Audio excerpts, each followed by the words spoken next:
So growing up a hockey player, you learn certain words that just seem to be part of the game. The great Gordie Howe said that all hockey players are bilingual. Yep, we know two languages. We know English and profanity. And when I'm angry, which seems to be a lot these days since this whole COVID thing's going on for the last year, I tend to sort of default back to those hockey words.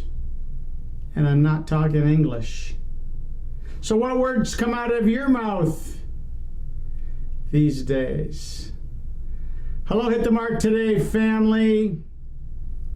I'm Mark Heidt. When you stuff your anger and refuse to deal with the issue in a healthy way, you add another skeleton to your emotional closet. Imagine what that does to you.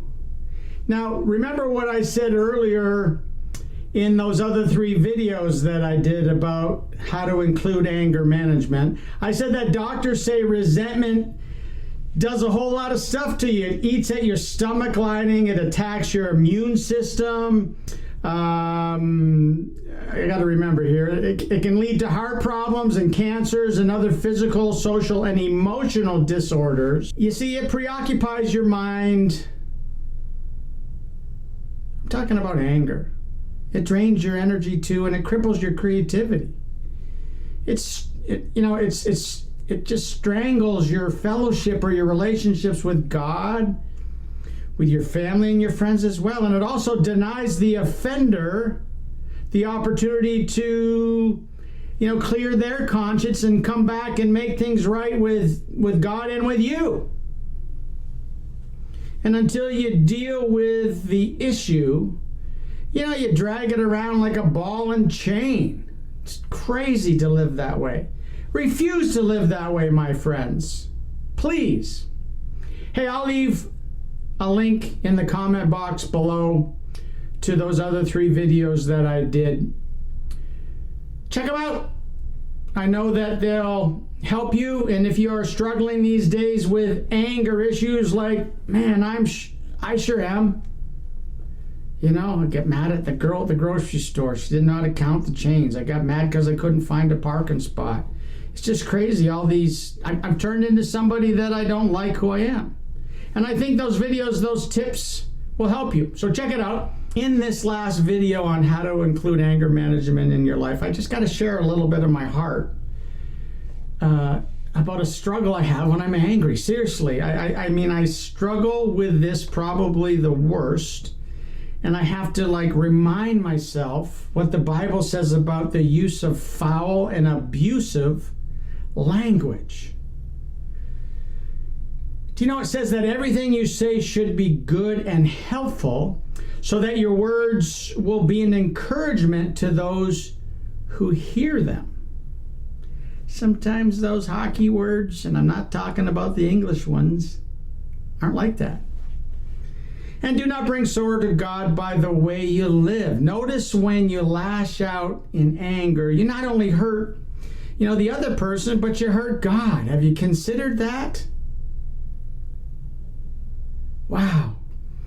I sure don't think of that when my toilet mouth seems to be overflowing with profanity and that foul language. And, as a Christian man of faith, we are also called to try to understand what the other person needs. That's how I was raised, and it's how I raised my children as well. Learning how to think about what the other person needs. And that just means not bringing up, previously confessed offenses, dragging in other people, or using wisecracks about someone's weight, color, their IQ, or maybe their physical, mental, or emotional limitations. Don't bring up those things. That could cloud the issue and keep you from finding a solution. And don't raise the decibel level in order to intimidate or manipulate.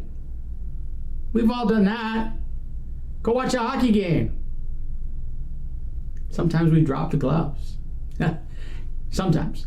God made you with the capacity for anger because when handled right, it can be a fuel needed to bring positive change and also medicine that heals. So as I finish up this series, I wanted to give you a few more anger management tips that I found, and I want to share with them, okay? All right, let's go. Thumbs up. Ready? Number 1, seek a solution, not a victory. Bam! You see, name calling and diagnosing others just makes things worse. Your focus shouldn't be on what they did, but maybe what you can do together to resolve it. All right, let's keep going here. Aim number 2, acknowledge your own flaws and ask for forgiveness. You see, admitting your imperfections, I guess you could call them, makes it easier for the other person to admit theirs. And fire, number 3, for every difficulty that you address, give a sincere compliment. Instead of criticizing, try saying things like, come on, Mark, I'm sure this wasn't easy for you to hear. Or maybe something like this, thank you for listening to me graciously. Just be solution focused instead of blame focused when, blame focus gives people something to live up to, not down to. My friends, please, if you're serious about managing your anger, also keep this in mind, okay? Don't hang out your dirty laundry in public. Keep it in the laundry room. When you are hurt and angry, spreading gossip about your offenders sometimes comes naturally. And just don't do it. Remember this, a gossip goes around telling secrets, but those who are trustworthy can keep a confidence. Which one are you? Hope you're trustworthy. Hey, dirty laundry generally gets aired out in 2 ways. Embarrassment, you say things when others will hear them. Maybe you're a little loud. And subtly, you make jokes about, their appearance, maybe about their friends and their family. Maybe they've got some personal hang-ups and some habits, and you just do those things in order to belittle them. This results in embarrassment for the other persons, and it widens I guess you could say it widens the gap and makes reconciliation virtually impossible, I guess you could say. So again, my friends, don't forget the Bible says love covers all sins. Don't act in a nasty way. For example, don't say, well, he brought it on himself or she brought it on herself, so let them get over it. Well, that may be true, but don't walk away and leave wounds to fester and become infected. You need to be the bigger person and forgive. Can you do that? Think about that. Who do you need right now to contact and forgive? Give it a thought and go do it. I know a great way to help control your anger, and I've been trying to do this every day, and I really believe that it can change your life for the better. Go see. Too many elbows, Mark? What does that mean? Well, think about it. Go just means to take action and move. And C, S-E-E, is an acronym for S, speak, E, encouragement, E, every day. That's it. Go see and watch positive change happen in your life. I promise you it will, my friends. Hey, lastly, thank you for listening. Don't forget to check out the other videos that I did. There was 3 of them about include anger management. I think it'll really help you. And I'll leave the link below for those videos in the comment box.